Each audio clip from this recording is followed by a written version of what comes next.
you had something that you wanted to talk about, if I recall. We were talking about the wage gap. Okay. Inequality, and so I was just wondering, I just wanted to get into the topic, but like, what do you think would men have that's like not unfairness equal? towards men? Yeah. Like I understand like the draft, for instance, but I was wondering what other. So do you want me to go, or do you want? Yeah, but you can start. Yeah. I actually have a list. Do you want me to read a list? I mean, yeah, I would love to hear. Normally, I'd like to have this just flow from my brain, but I wrote down a list for this. Okay, so you mentioned the draft. So yes, men are the exclusive subjects to military conscription. Women are entirely exempt. So men are far more likely to die in war. On that note, men throughout all of human existence have been 99.999% of military casualties. And I would argue that men, just in the context of warfare, just on this sole grievance, I would say that the suffering men have experienced when it comes to warfare outweighs all of women's collective grievances probably 1,000 times over.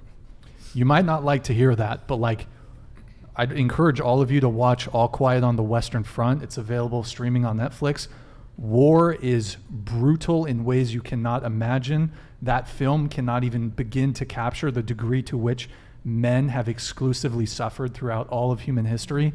And so, not to say that women haven't faced their own, specifically women, specifically female disadvantages, but war is like on a totally other level. Somewhat related to war, men are more likely to have post-traumatic stress disorder. Men are more likely to be homeless. 80% of the homeless are men. Of the people who are homeless, men are more likely to be rough sleepers. So when women are homeless, they're much more likely to get into shelters. They're much more likely to be homeless, but in a car, for example. The people that you often see sleeping on the street when it's cold, generally speaking, the vast majority of those are men. Men are more... Should I keep going? Yeah. I got more. Okay, men are more likely to commit suicide. 80% of suicides are men. Men are more likely to be alcoholics. Men are more likely to be drug addicted. Men are more likely to be incarcerated.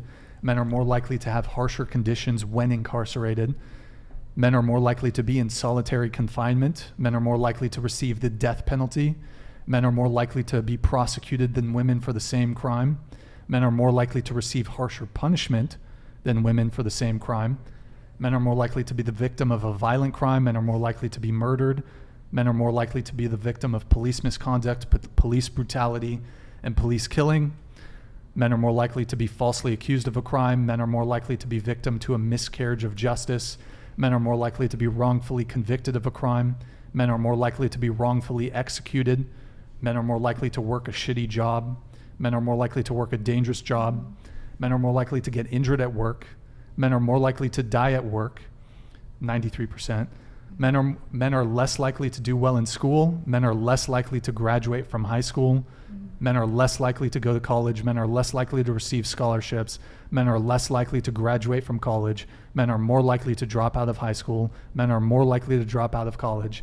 Men are more likely to be divorced by their partner. Men are more likely to pay child support. Men are more likely to pay alimony. Men have fewer social safety nets. Men die earlier than women. It's about 5 years. I think it's more in some countries. Here's a big one. Men have their penises mutilated at birth in a vast majority of Western countries. It's not all countries, but a lot of Western countries, there's circumcision. And there's certainly female genital mutilation in some countries, but male circumcision is much more practiced than female circumcision. Men are the exclusive victims of paternity fraud. Men have no reproductive rights. Men have no abuse or domestic violence shelters. Gay men are more likely to be victim of a hate crime. Men are less likely to get custody of their children. Boys are more likely to die from child maltreatment. Boys are more likely to be victims of infanticide. Boys are less likely to be adopted. Men are more likely to die without having children. Men are more likely to die as virgins. Men are less likely to reproduce. Historically, reproductive success was 17-1 in women's favor. Men are more likely to be body shamed without any repercussions to the shamer. Men are more likely to be body shamed for traits out of their control. And men are discriminated against due to diversity quotas. That's a Totally, few. and I understand that. I feel really bad to be a man in this world. I'm not gonna lie. There's a lot of pains you guys suffer through, but my point being is that women didn't create these, and men created these issues. Some of these issues. A lot That's of the the- issues. I think that a lot of this is based on the patriarchy. Well, I reject that there's a patriarchy, but You reject that there's a I patriarchy? reject that there's a patriarchy. Yes. Wow,